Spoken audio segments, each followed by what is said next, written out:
Para 1, Surah Al-Baqarah, ayat number 8 to 29. نحمده ونصلي على رسوله الكريم أما بعد فأعوذ بالله من الشيطان الرجيم بسم الله الرحمن الرحيم رب اشرح لي صدري ويسر لي أمري واحلل عقدة من لساني يفقهوا قولي ربي زدني علما اللهم فقهنا في الدين اللهم إنا نسألك علما نافعا وعملا متقبلا ورزقا طيبا وشفاء من كل داء آمین یا رب العالمین. السلام علیکم ورحمۃ اللہ وبرکاتہ. کنفیوشس نے کہا there is nothing more real than what cannot be seen and there is nothing more certain than what cannot be heard. Confucius China کا بہت بڑا حکیم اور فلسفی تھا. اس کی تعلیمات میں اخلاقی رنگ بہت نمایاں ہے. اس کا ایک جملہ میں نے ابھی آپ کو سنایا ہے. یعنی what he is saying is حقائق وہ جو آنکھوں سے دیکھے نہیں جا سکتے اور کانوں سے سنے نہیں جا سکتے، ان سے زیادہ یقینی اور واقعی حقائق اور کوئی نہیں ہیں.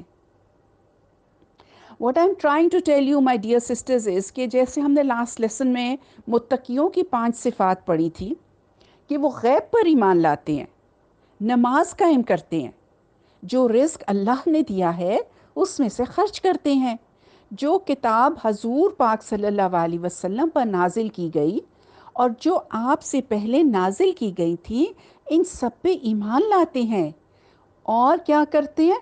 آخرت پر یقین رکھتے ہیں. یہ سب چیزیں کین ناٹ بی سین نا. ایمان کیا ہے؟ ایمان ہے زبان سے اقرار کرنا، دل سے ماننا whether you can see it or not، اور تیسری بات ہے عمل سے تصدیق کرنا، اپنی عقل کو اللہ کے تابع کر دینا. surrender your will to the will of اللہ. ٹھیک ہے، یہ باتیں پلیز آپ نے یاد رکھنی ہیں، اپنی ڈائری میں نوٹ کر لیں، یہ جو ہے نا ہائی لائٹ کر لیں، فرسٹ پیج پہ لکھ لیں. ٹھیک ہے، ایمان کیا ہے. آل رائٹ، ہم نے اگلے گروہ کے بارے میں اب پڑھا جن کو اللہ نے فرمایا کہ وہ کافر ہیں. وہ لوگ اپنی ضد اور تکبر کی وجہ سے ایمان نہیں لاتے. ٹھیک ہے، اب تیسرے گروہ کا ذکر آ رہا ہے آیت نمبر 8 میں.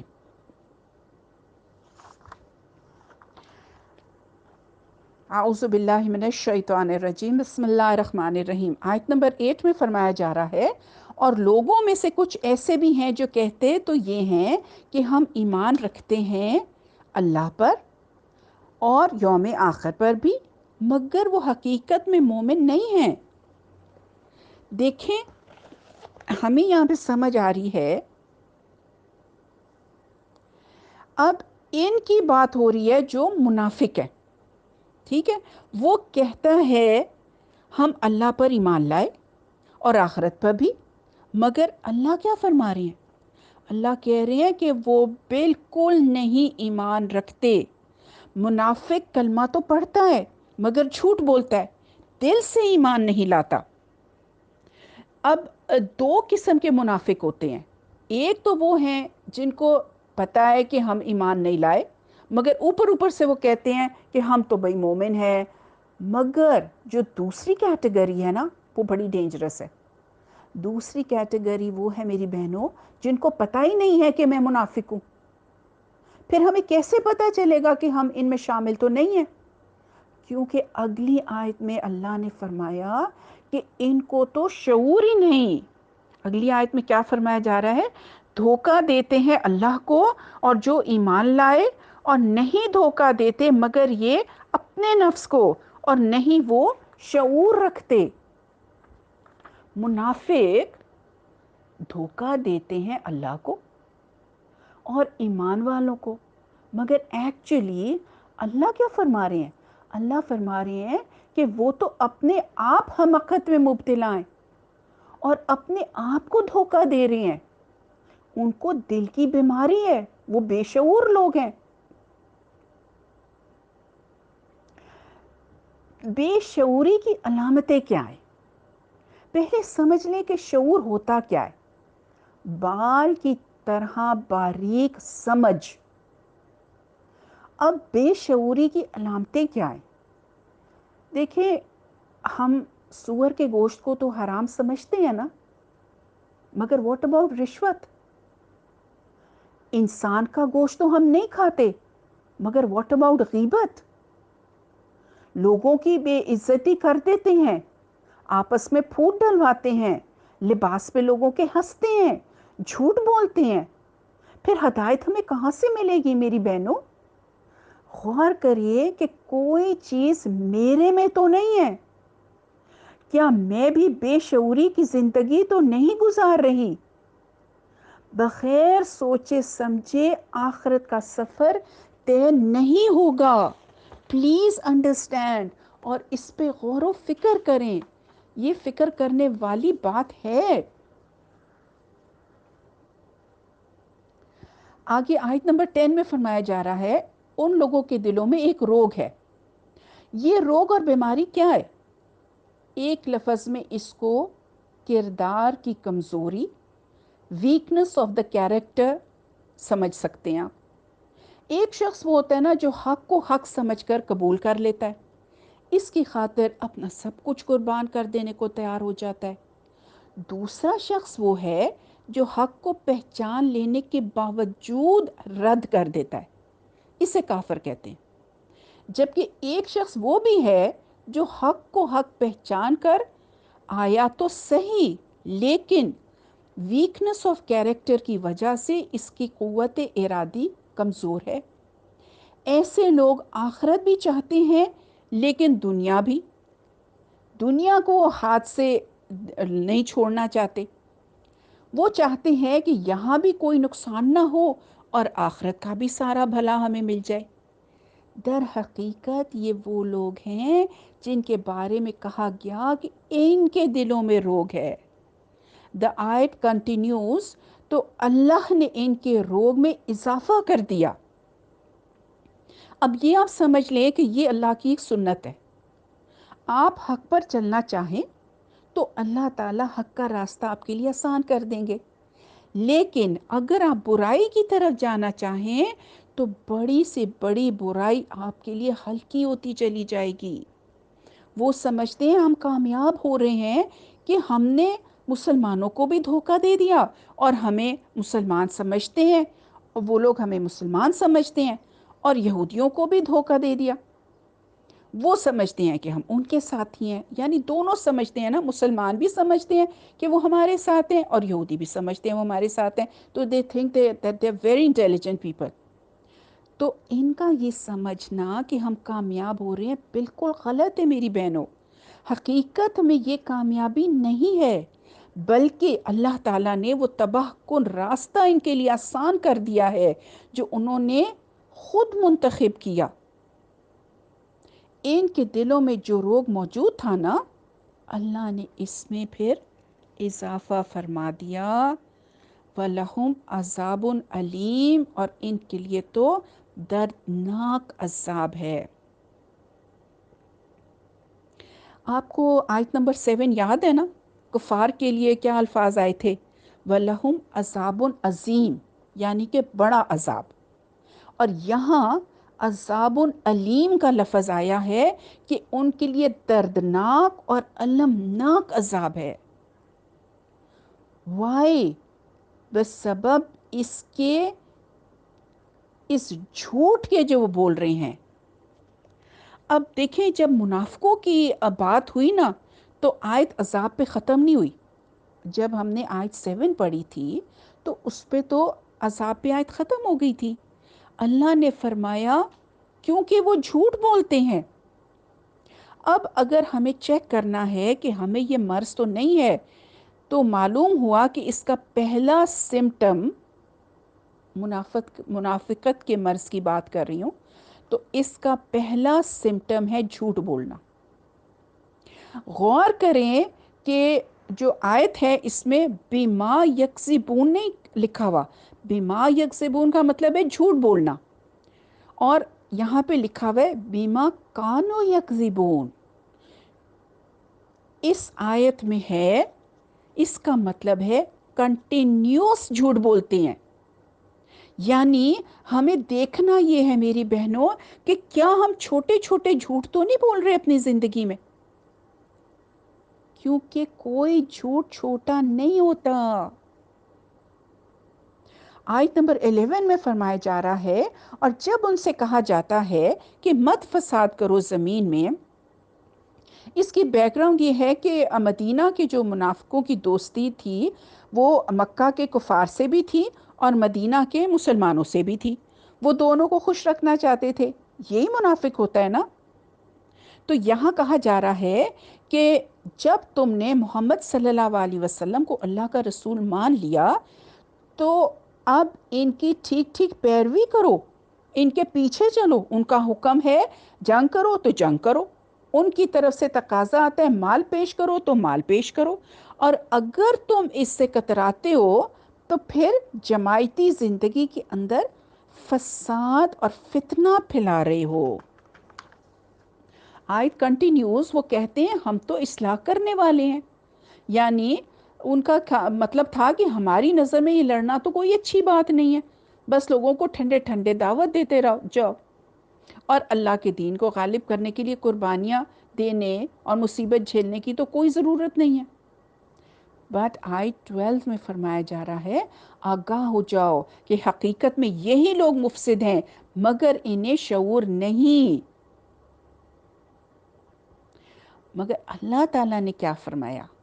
اللہ تعالیٰ فرما رہے ہیں کہ یہی تو ہیں جو فساد پھیلانے والے ہیں، مگر وہ ریئلائز ہی نہیں کر رہے، وہ یہ فیل ہی نہیں کرتے. اس لیے کہ محمد صلی اللہ علیہ وسلم کی دعوت تو زمین میں اصلاح کے لیے ہے. اس اصلاح کے لیے کچھ آپریشن تو کرنا پڑے گا، اس لیے کہ مریض اس درجے کو پہنچ چکا ہے کہ آپریشن کے بغیر شفا ممکن نہیں ہے. اب اگر تم اس آپریشن کے راستے میں رکاوٹ بنتے ہو تو در حقیقت تم فساد مچا رہے ہو، لیکن تمہیں اس کا شعور نہیں. آیت کے آخری الفاظ کیا ہیں؟ وَلَكِنْ لَا يَشْعُرُونَ سے یہ بات واضح ہو رہی ہے کہ شعوری نفاق اور شے ہے، جبکہ یہاں تذکرہ غیر شعوری نفاق کا ہو رہا ہے. اب یہ ان دونوں میں آپ نے ڈفرینشیٹ کرتے جانا ہے، ٹھیک ہے. آیت 13 میں فرمایا جا رہا ہے اور جب ان سے کہا جاتا ہے کہ ایمان لاؤ جس طرح دوسرے لوگ ایمان لائے. دیکھیں پر فرمایا یہ جا رہا ہے کہ آخر دیکھو تو یہ دوسرے اہل ایمان ہیں، جب بلاوا آتا ہے تو فوراً لبیک کہتے ہوئے حاضر ہو جاتے ہیں، جبکہ تم نے اور ہی روش اختیار کر لیا. دا آیت کنٹینیوز، وہ کہتے ہیں کیا ہم ایمان لائیں جیسے یہ بے وقوف لوگ ایمان لاتے ہیں. منافقین جو تھے نا، وہ سچے اہل ایمان کے بارے میں کیا کہتے تھے؟ وہ کہتے تھے کہ انہیں تو اپنے نفع کی کوئی فکر نہیں ہے، انہیں اپنے نقصان کا کوئی فکر نہیں ہے، انہیں جان و مال کی کوئی فکر نہیں ہے. یہ گھر بار چھوڑ کر آ گئے ہیں، بیکاز مسلمان مکہ سے ہجرت کر کے مدینہ آ گئے تھے نا، اپنا گھر بار وہاں چھوڑ آئے تھے. تو وہ کہتے ہیں کہ اپنے بال بچے کفار مکہ کے رحم و کرم پہ وہ چھوڑ آئے ہیں. سرداران قریش ان کے ساتھ جو چاہیں سلوک کریں گے. تو یہ تو بے وقوف لوگ ہیں. اب دیکھیں بڑے مزے کی بات اب آ رہی ہے. مزے کی بات یہ آ رہی ہے کہ جن کو وہ بے وقوف کہہ رہے ہیں نا، ان کا جواب ان کی طرف سے اللہ تعالیٰ خود دے رہے ہیں. اللہ تعالیٰ فرما رہے ہیں، آیت کنٹینیو ہو رہی ہے، آگاہ ہو جاؤ کہ وہی بے وقوف ہیں لیکن انہیں علم نہیں. اب دیکھیں یہ آپ ڈائری میں پلیز نوٹ کرتی جائیں نا. پہلے اللہ نے فرمایا کیا بات کہی کہ وہ شعور نہیں رکھتے منافق، ٹھیک ہے. پھر اب کیا فرمایا کہ وہ علم نہیں رکھتے. اور اس سے بھی شروع میں ہمیں کیا بتا دیا گیا تھا کہ وہ جھوٹے ہیں. یہ سب منافق کے بارے میں بات ہو رہی ہے. مومن سے بڑا عقل مند اور ان سے بڑا سمجھدار تو کوئی ہے ہی نہیں. انہوں نے یہ جان لیا ہے کہ اصل زندگی آخرت کی زندگی ہے. مومن یہ پہچان گیا ہے کہ یہ زندگی تو عارضی ہے، اور اگر کل کی بجائے آج ختم ہو جائے یا ابھی ختم ہو جائے تو کیا فرق پڑے گا؟ یہاں سے تو جانا ہی ہے، آج نہیں تو کل، کل نہیں تو پرسوں، جانا تو ہے. تو عقل تو ان کے اندر ہے.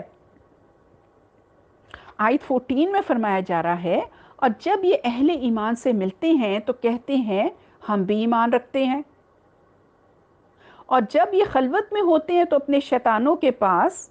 یہاں پہ جو شیاطین سے مراد ہے نا، وہ یہود کے علماء بھی ہو سکتے ہیں اور منافقین کے سردار بھی ہو سکتے ہیں. عبداللہ بن ابی جو تھا وہ منافقین مدینہ کا سردار تھا. اگر وہ کبھی انہیں ملامت کرتا نا، کہ معلوم ہوتا ہے کہ تم تو بالکل پوری طرح مسلمانوں میں شامل ہو گئے ہو، تمہیں کیا ہو گیا ہے، تم محمد صلی اللہ علیہ وسلم کی ہر بات مان رہے ہو، تو اب انہیں اپنے وفاداری کا یقین دلانے کے لیے کہنا پڑتا تھا کہ نہیں نہیں بھائی، ہم تو مسلمانوں کو بیوقوف بنا رہے ہیں، ہم ان سے ذرا مذاق کر رہے ہیں، ہم آپ ہی کے ساتھ ہیں، آپ فکر نہ کریں. تو منافق تو ہوتا ہی دو رخا ہے. نفق، منافق جو ورڈ ہے نا وہ نفق سے نکلا ہے. نفق کہتے ہیں سرنگ کو، ٹنل کو، جس کے دو راستے ہوتے ہیں. ٹھیک ہے، ٹنل دو راستوں سے کھلا ہوتا ہے نا. نافقہ گوہ کے بل کو کہتے ہیں. گوہ اپنی بل کے دو منہ رکھتا ہے، ٹنل ہوتا ہے کہ اگر کتا شکار کے لیے ایک طرف سے داخل ہو جائے نا تو وہ دوسری طرف سے نکل بھاگے. تو منافق بھی ایسا شخص ہے جس کے دو رخ ہوتے ہیں. آیت نمبر 143 سورہ نساء میں منافقین کے بارے میں کہا گیا ہے، ترجمہ ہے کہ کفر، یعنی کہ کفر اور ایمان کے درمیان وہ ڈاواں ڈول ہو کر رہ گئے ہیں، نہ ادھر کے ہیں نہ ادھر کے. اور شیطان سے مراد ہے جو اللہ کی رحمت سے بہت دور ہو گیا. ایک تو شیطان وہ ہے جو جنات میں سے ہے، ہم اسے ابلیس کے نام سے جانتے ہیں. پھر یہ کہ دنیا میں جو بھی اس کے پیروکار ہیں نا، جو اس کے فالوورز ہیں اور اس کے مشن میں شریک ہیں، چاہے انسان ہے چاہے جن ہے، وہ بھی شیطان ہے. اسی طرح اہل کفر کے جو بڑے بڑے سردار ہوتے تھے نا، ان کو بھی شیاطین سے تعبیر کیا گیا. کہتے ہیں، آیت کنٹینیو ہو رہی ہے، کہتے ہیں کہ ہم تو آپ کے ساتھ ہیں اور ان لوگوں سے تو محض مذاق کر رہے ہیں. یعنی جب وہ علیحدگی میں اپنے شیطانوں یعنی سرداروں سے ملتے ہیں تو ان سے کہتے ہیں کہ اصل میں تو ہم آپ کے ساتھ ہیں، مسلمانوں کو تو ہم بے وقوف بنا رہے ہیں. آیت 15 میں فرمایا جا رہا ہے، در حقیقت اللہ ان کا مذاق اڑا رہا ہے اور ان کو ان کی سرکشی میں ڈھیل دے رہا ہے کہ وہ اپنے عقل کے اندھے پن میں بڑھتے چلے جائیں. یعنی اللہ تعالیٰ سرکشوں کی رسی دراز کرتے ہیں. کوئی شخص سرکشی کے راستے پہ چل پڑے تو اللہ تعالیٰ اسے فوراً پھر پکڑتے نہیں ہیں، بلکہ ڈھیل دیتے ہیں کہ چلتے جاؤ جہاں تک جانا چاہتے ہو. تو ان کی بھی اللہ تعالیٰ رسی دراز کر رہے ہیں، لیکن یہ سمجھتے ہیں کہ ہم مسلمانوں کا مذاق اڑا رہے ہیں. اصل میں مذاق تو اللہ تعالیٰ کے نزدیک ان کا اڑا ہے. آیت 16 میں فرمایا جا رہا ہے، یہ وہ لوگ ہیں جنہوں نے ہدایت کے عوض گمراہی خرید لی، سو نافع نہ ہوئی ان کی تجارت ان کے حق میں اور نہ ہوئے پائے راہ پانے والوں میں. اب یہاں پہ بڑا پیارا انداز جو ہے اس میں بیان ہو رہا ہے کہ ان کے سامنے دونوں آپشنز تھے. ایک شخص نے گمراہی کو چھوڑ کر ہدایت لے لی، اسے اس کی بھاری قیمت دینا پڑی، تکلیفیں اٹھانی پڑی، آزمائشوں میں سے گزرنا پڑا، قربانیاں دینی پڑی. مسلمانوں کو کتنی قربانیاں دینی پڑی تھی نا جو مدینہ میں تھے. اس نے یہ سب کچھ منظور کیا اور ہدایت لے لی، جبکہ ایک شخص نے ہدایت دے کر گمراہی لے لی. آسانی تو اس کو ہو گئی، فوری تکلیف سے تو بچ گئے، دونوں طرف سے اپنا مفادات کو بچا لیا، لیکن حقیقت میں سب سے زیادہ گھاٹے کا سودا یہی ہے. اب یہاں دو بڑی پیاری مثالیں دی جا رہی ہیں. پہلی جو مثال ہے کفار کے بارے میں ہے اور دوسری مثال منافقین کے بارے میں. آیت 17 میں فرمایا جا رہا ہے ان کی مثال ایسی ہے جیسے ایک شخص نے آگ روشن کی، پھر جب اس آگ نے سارا ماحول کو روشن کر دیا تو اللہ نے ان کا نور سلب کر دیا، ان کا نور بصارت سلب کر دیا اور چھوڑ دیا ان کو اندھیروں کے اندر کہ وہ کچھ نہیں دیکھتے. اب سین کو امیجن کریں، بالکل اندھیرا ہے.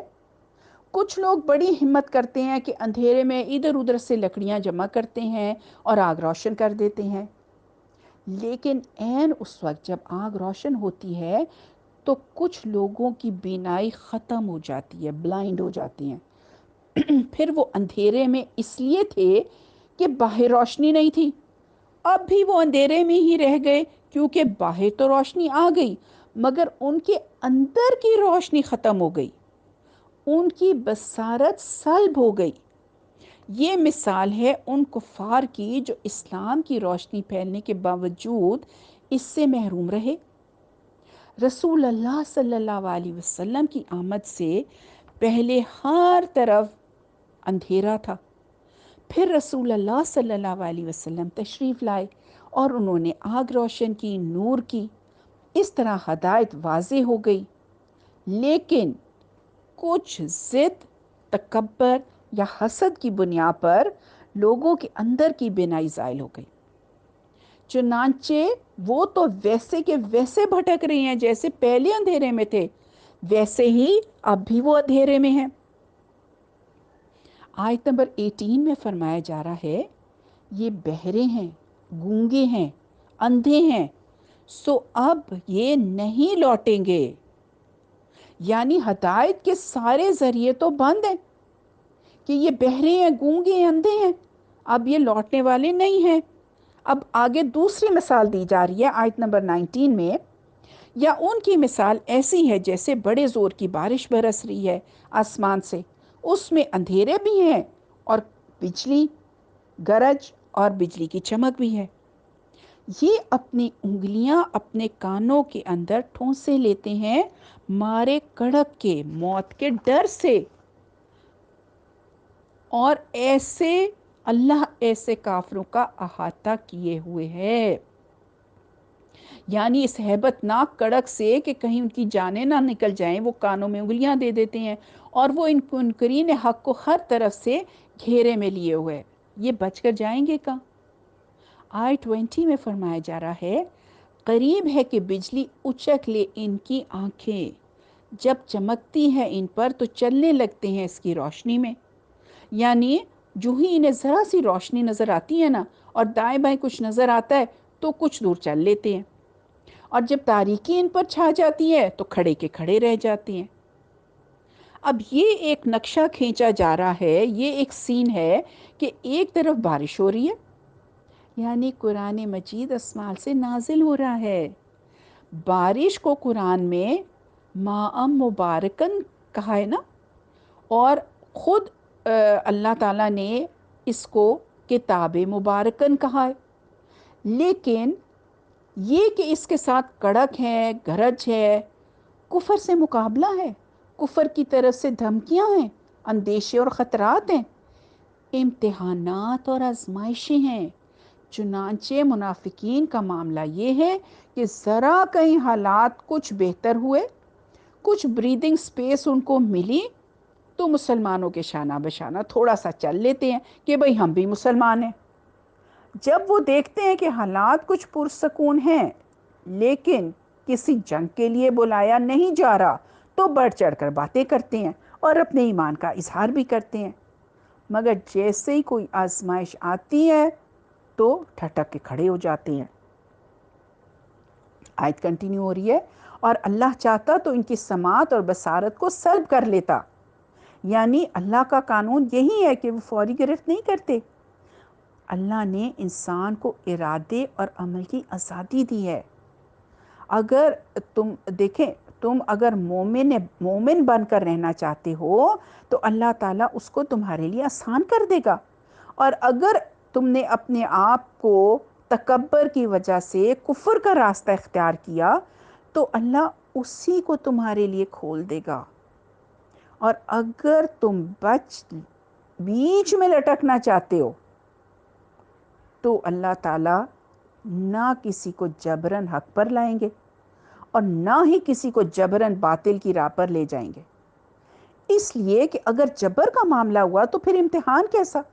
پھر تو جزا و سزا کا تصور ہی ختم ہو جائے گا۔ ان اللہ علی کل شیء قدیر، یقیناً اللہ ہر شے پر قادر ہے۔ سورہ البقرہ کے یہ ابتدائی 2 رکوع اس اعتبار سے بہت اہم ہیں کہ ان میں انسانی شخصیتوں کے 3 گروہوں کی تقسیم کر دی گئی تھی۔ اب سورہ البقرہ کا 3واں رکوع جو شروع ہو رہا ہے، اس میں قرآن کی دعوت کا خلاصہ آ گیا ہے کہ قرآن اپنے مخاطب کو کیا ماننے کی دعوت دیتا ہے اور اس کی پکار کیا ہے۔ آیت 21 میں فرمایا جا رہا ہے، اے لوگو، یا ایھا الناس، اے لوگو، بندگی اختیار کرو اپنے اس رب کی جس نے تم کو پیدا کیا اور تم سے پہلے جتنے لوگ گزر چکے ہیں انہیں بھی پیدا کیا، وائے تاکہ تم بچ سکو۔ Enslave yourself to your master so that you may protect yourself۔ یہ قرآن کی دعوت کا خلاصہ ہے، اور یہی تمام انبیاء علیہم السلام کی دعوت تھی۔ دیکھیں سورہ الاعراف اور سورہ ہود میں ایک رسول کا نام لے کر اس کی دعوت ان الفاظ میں بیان کی گئی ہے، اے میری قوم کے لوگو، اللہ کی بندگی کرو، تمہارا کوئی اور الہ اس کے سوا نہیں ہے۔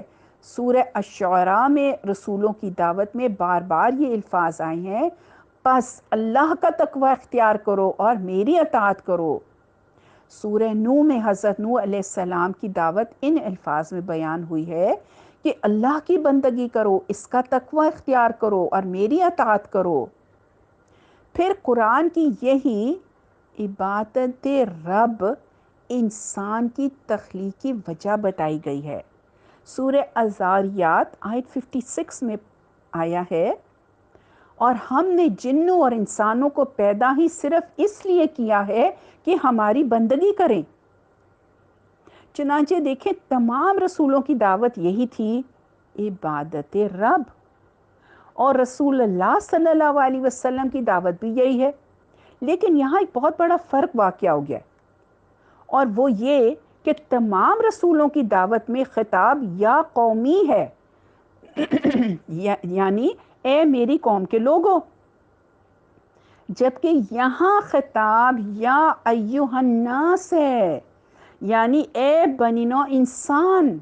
معلوم ہوا کہ محمد رسول اللہ صلی اللہ علیہ وسلم سے پہلے تمام رسول صرف اپنی اپنی امتوں کی طرف آئے، جبکہ پیغمبر آخر الزمان حضرت محمد صلی اللہ علیہ وسلم اللہ تعالیٰ کے آخری اور کامل رسول ہیں جن کی دعوت آفاقی ہے۔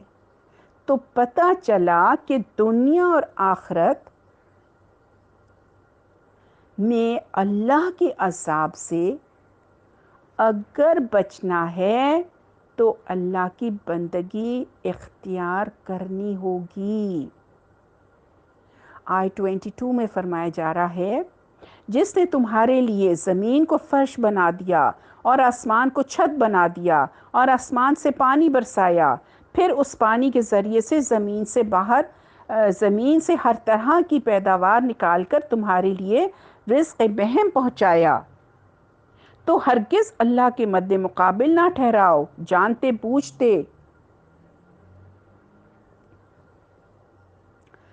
اچھا، اب ہم دیکھتے ہیں وَأَنْتُمْ تَعْلَمُونَ کا ایک مطلب یہ بھی ہے کہ جب تم مانتے ہو کہ اس کائنات کا خالق اللہ کے سوا کوئی نہیں ہے تو پھر اس کے شریک کیوں ٹھہراتے ہو؟ اہل عرب یہ بات مانتے تھے کہ کائنات کا خالق صرف اللہ اور صرف اللہ ہے۔ البتہ جو ان کی دیوی دیوتا تھے انہیں وہ سمجھتے تھے کہ یہ اللہ کے یہاں بہت پسندیدہ ہیں، اس کے محبوب ہیں، اس کے اولیاء ہیں، اس کی بیٹیاں ہیں، لہٰذا یہ شفاعت کریں گے تو ہمارا بیڑا پار ہو جائے گا۔ ان سے کہا جا رہا ہے کہ جب تم یہ مانتے ہو کہ کائنات کا خالق ایک اللہ ہے تو اب کسی کو اس کا مد مقابل مت بناؤ، کیونکہ وہی تو ہے جس نے زمین کو بچھانا اور آسمان کو مضبوط چھت بنائی۔ کوئی سیارہ اوپر سے گر کر زمین کو تہس نہس نہیں کر سکتا، الحمدللہ وہی بارش برساتا ہے، وہی پھل وغیرہ نکالتا ہے۔ تو پھر ہم پر لازم بھی یہی ہے نا کہ اللہ کا شکر کریں اور کسی کو اس کا شریک نہ بنائیں۔ حضرت عبداللہ بن مسعود رضی اللہ تعالیٰ عنہ بیان کرتے ہیں کہ میں نے رسول اللہ صلی اللہ علیہ وسلم سے دریافت کیا، اللہ کے نزدیک سب سے بڑا گناہ کون سا ہے؟ آپ نے فرمایا یہ کہ تو اس کا مد مقابل ٹھہرائے حالانکہ اس نے تجھے پیدا کیا۔ اللہ سبحانہ و تعالیٰ کا کسی درجے میں کوئی شریک یا مد مقابل نہیں ہے میری بہنوں، یہاں تک کہ قرآن حکیم میں رسول اللہ صلی اللہ علیہ وسلم سے فرمایا گیا سورہ القصص آیت 56 میں، اے نبی یقیناً آپ جسے چاہیں اسے ہدایت نہیں دے سکتے بلکہ اللہ جسے چاہتا ہے ہدایت دیتا ہے۔ دیکھیں اگر ہدایت کا معاملہ رسول اللہ صلی اللہ علیہ وسلم کے اختیار میں ہوتا تو ابو طالب ان کے جو چچا تھے دنیا سے ایمان لائے بغیر کبھی رخصت نہ ہوتے۔ آیت 23 میں فرمایا جا رہا ہے اور اگر تم واقعتاً شک میں ہو اس کلام کے بارے میں جو ہم نے اتارا ہے اپنے بندے پر کہ یہ ہمارا نازل کردہ ہے یا کہ نہیں، تو لے آؤ ایک ہی صورت اس جیسی۔ اب قرآن حکیم میں 5 ایسے مقامات ہیں جہاں پر یہ چیلنج موجود ہے، یہ بھی آپ اپنی ڈائری میں نوٹ کر لیں کہ اگر تمہارا خیال ہے نا کہ یہ کلام حضور پاک صلی اللہ علیہ وسلم کا ہے تو تم بھی اس کے مقابلے میں ایسی کوئی کلام گھڑ لاؤ۔ 5 پلیسز میں یہ جگہ ہے، سورہ یہ چیز لکھی ہوئی ہے، سورہ الطور آیت 33 اور 34 میں ارشاد ہوا ہے، کیا ان کا یہ کہنا ہے کہ اے محمد کیا ان کا یہ کہنا ہے اس سے محمد صلی اللہ علیہ وسلم نے خود گھڑ لیا ہے؟ بلکہ حقیقت یہ ہے کہ یہ ماننے کو تیار نہیں، پھر چاہیے کہ وہ اسی طرح کا کوئی کلام پیش کریں اگر وہ سچے ہیں۔ دوسری جگہ ہے سورہ بنی اسرائیل آیت 88 میں، وہاں فرمایا گیا ہے اگر تمام جن و انس جمع ہو کر بھی اس قرآن جیسی کتاب پیش کرنا چاہیں تو ہرگز نہیں کر سکیں گے، چاہے وہ سب ایک دوسرے کے مددگار ہی کیوں نہ ہوں۔ تیسری جگہ سورہ ہود آیت نمبر 13 میں فرمایا ہے، اے نبی صلی اللہ علیہ وسلم ان سے کہہ دیجئے اگر پورے قرآن کی نظیر نہیں لا سکتے تو ایسی 10 صورتیں ہی گھڑ لاؤ۔ اس کے بعد سورہ یونس آیت 38 میں اس جیسی ایک ہی صورت بنا کے لانے کا چیلنج دیا گیا ہے۔ یہ تمام مقامات مکی صورتوں میں ہیں۔ پہلی مدنی سورہ البقرہ کی آیت میں یہی بات بڑے اہتمام کے ساتھ فرمائی گئی ہے کہ اگر تم لوگوں کو اس کلام کے بارے میں کوئی شک ہے جو ہم نے اپنے بندے پر نازل کیا ہے کہ یہ کلام اللہ کا کلام نہیں ہے تو اس جیسی ایک صورت تم بھی بنا کر لے آؤ۔ آیت کنٹینیوز، اور بلا لو اپنے ساتھ سارے مددگاروں کو اللہ کے سوا اگر تم سچے ہو۔ دیکھیں قرآن کا انداز یہ ہے کہ وہ اپنے اندر جھانکنے کی دعوت دیتا ہے، چنانچہ یہاں گویا آنکھوں میں آنکھیں ڈال کر یہ کہا جا رہا ہے کہ حقیقت میں تمہیں اس قرآن کے کلام الہی ہونے میں کوئی شک نہیں ہے، یہ تو تم محض باتیں بنا رہے ہو۔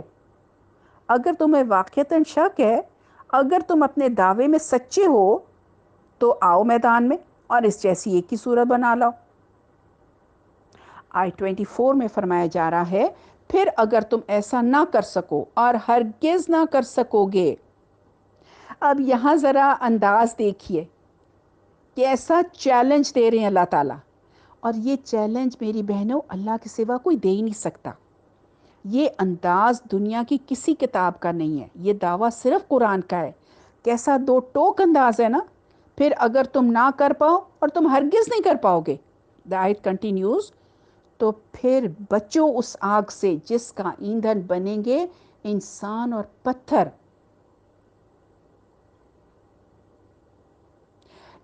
جہنم کے ایندھن کے طور پر پتھروں کا جو ذکر خاص طور پر کیا گیا ہے نا، there seem to be two reasons for that. ایک تو یہ کہ آپ کو معلوم ہے کہ پتھر کے کوئلے کی آگ جو ہوتی ہے نا، وہ عام لکڑی کے کوئلے کے مقابلے میں بڑی سخت ہوتی ہے. لہٰذا جہنم کی آگ تو اللہ بچا کے رکھے سب کو، بہت بڑے بڑے پتھروں سے دہکائی جائے گی. دوسرا یہ جو امپورٹنٹ پوائنٹ ہے کہ مشرکین نے جو اپنے معبود بنا کے رکھے تھے وہ پتھر کے معبود تھے نا. مشرکین کو آگاہ کیا جا رہا ہے کہ تمہارے ساتھ ان معبودوں کو بھی جہنم میں جھونکا جائے گا تاکہ تمہاری حسرت کے اندر اضافہ ہو کہ یہ ہے وہ معبود جن سے ہم دعائیں مانگا کرتے تھے. تیار کی گئی ہے کافروں کے لیے. آیت 25 میں فرمایا جا رہا ہے، اور بشارت دے دیجئے اے نبی صلی اللہ علیہ وسلم ان لوگوں کو جو ایمان لائے اور جنہوں نے نیک عمل کیے، کہ ان کے لیے ایسے باغات ہیں جن کے نیچے ندیاں بہتی ہوں گی. جب بھی انہیں دیا جائے گا وہاں کا کوئی پھل رزق کے طور پر، یعنی کھانے کے لیے، وہ کہیں گے یہ تو وہی ہے جو ہمیں پہلے بھی ملتا تھا. اور دیے جائیں گے ان کو پھل ایک صورت کے، اور ان کے لیے اس جنت میں نہایت پاک باز بیویاں ہوں گی، اور وہ اس میں رہیں گے ہمیشہ ہمیشہ. اب یہاں پہ دیکھیں، ہمیں بتایا یہ جا رہا ہے کہ جب الذین آمنوا کی بات ہوتی ہے نا، تو اس میں 3 قسم کے لوگ شامل ہو جاتے ہیں. 3 قسم کے کون سے لوگ ہیں؟ ایک تو ہیں جو پکے ایمان والے ہیں، ایک ہیں جو کمزور ایمان والے ہیں، اور تھرڈ ہے منافق.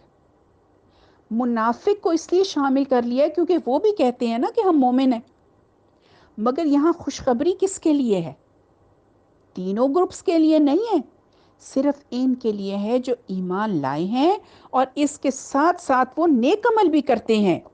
ان کے لیے ہے جنت، باغات جن کے نیچے نہریں بہتی ہیں. یہ بات اتنے سالوں بعد بھی اگر ہم دیکھیں تو جس کھڑکی کا ویو اچھا ہوتا ہے اس کی قیمت زیادہ ہوتی ہے نا.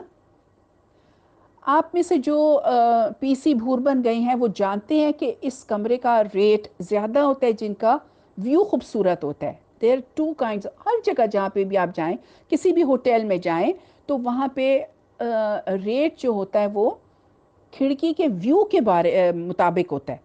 مطلب یہ ہے کہ انسان کو خوبصورت ویو اچھا لگتا ہے، تو اللہ بھی یہی کہہ رہے ہیں کہ وہاں کا ویو کتنا خوبصورت ہے، اور وہ آپ کا اپنا گھر ہوگا جیسے آپ کو پسند ہو، ایگزیکٹلی جیسا آپ چاہتے ہو.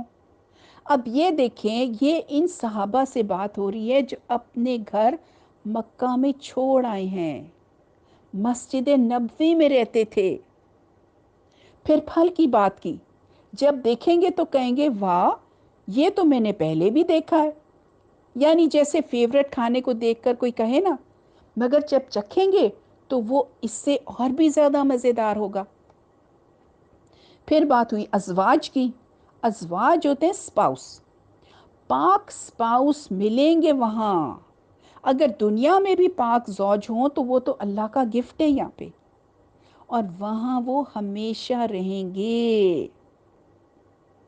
کچھ آیات پہلے ان کو بے وقوف کہا تھا نا کافروں نے، تو اللہ نے اپنے نبی صلی اللہ علیہ وسلم سے کہا کہ نہیں وہ بے وقوف نہیں، ان کو تو خوشخبری سنا دو جنت کی.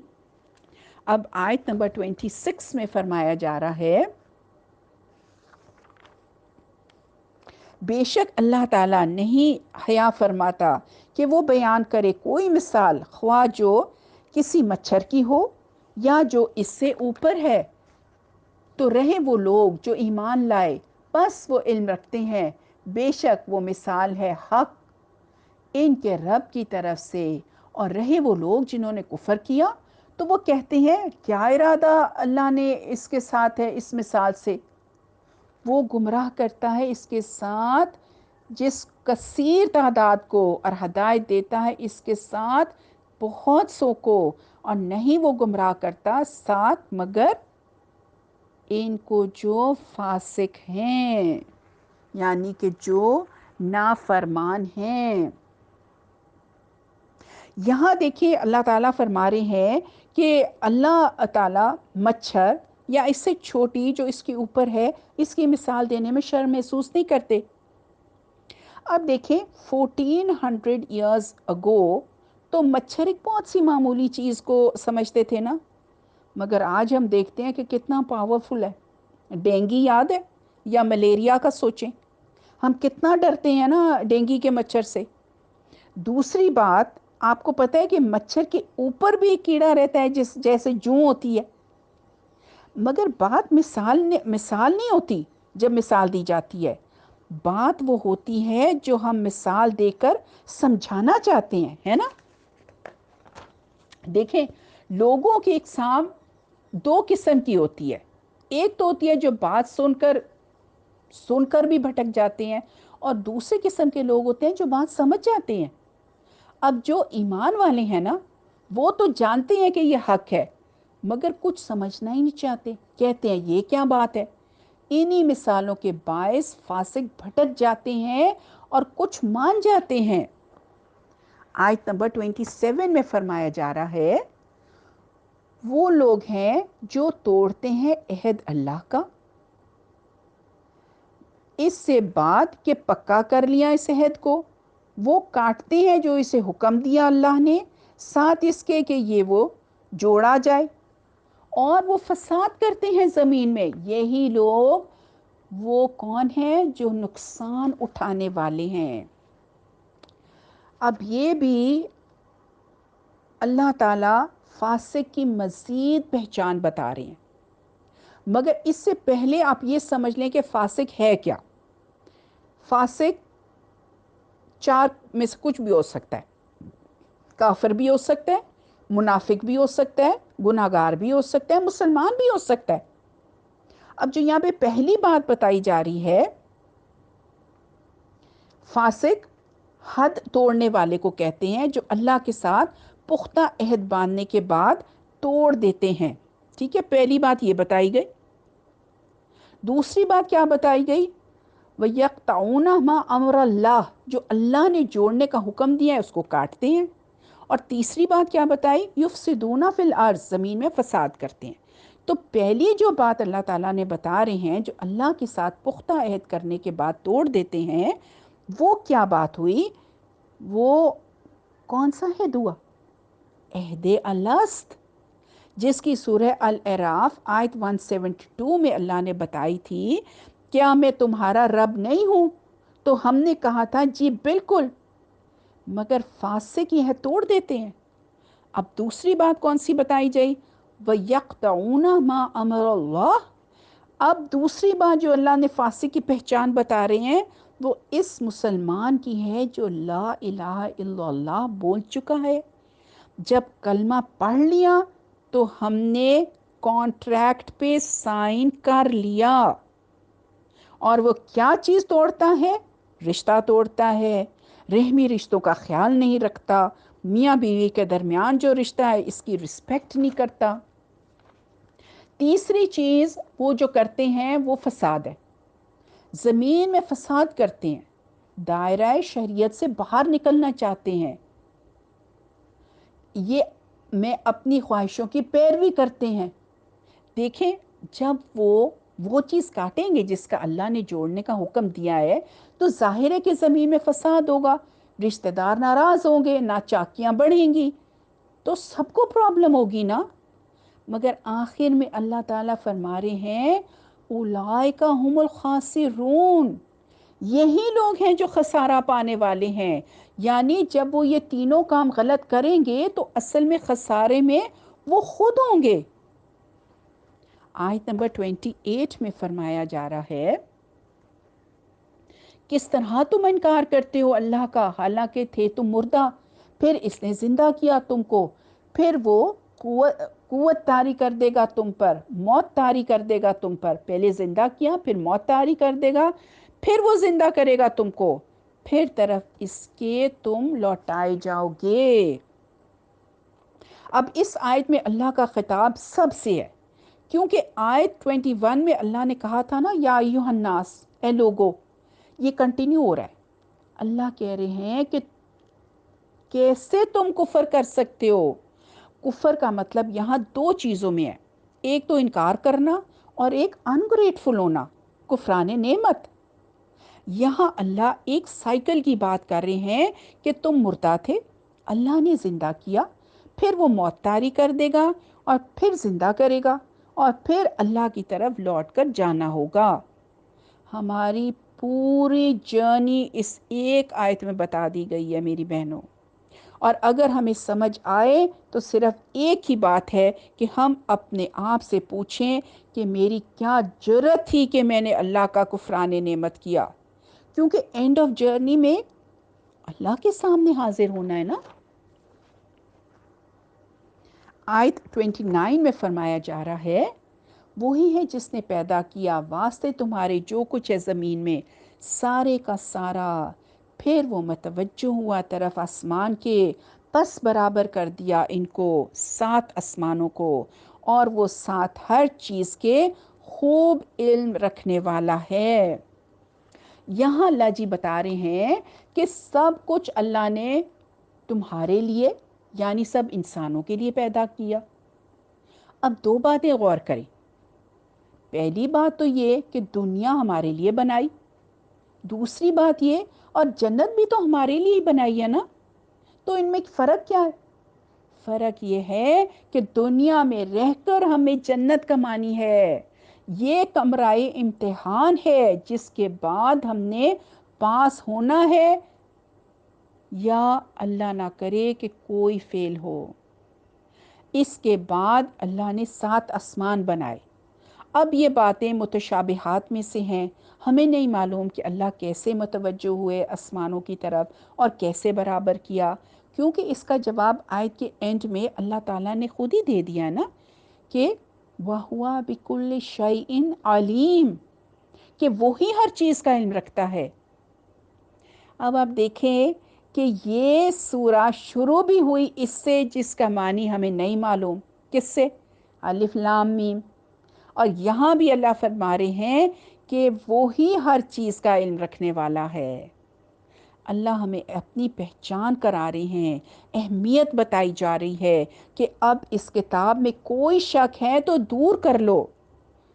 میری بہنوں، ہمیں عاجزی اختیار کرنی ہے۔ پہلے آسمان کو سجایا ہے ستاروں سے، اور دیکھیں 7 آسمان بنائے۔ ہمیں کچھ معلوم نہیں، اللہ کے آگے ہم تڑاک پڑاک نہیں کر سکتے، اللہ سب کچھ جانتا ہے۔ ربنا تقبل منا انک انت السمیع العلیم وتب علینا انک انت التواب الرحیم۔ سبحانک اللہم وبحمدک نشہد ان لا الہ الا انت نستغفرک ونتوب الیک۔ السلام علیکم ورحمۃ اللہ وبرکاتہ۔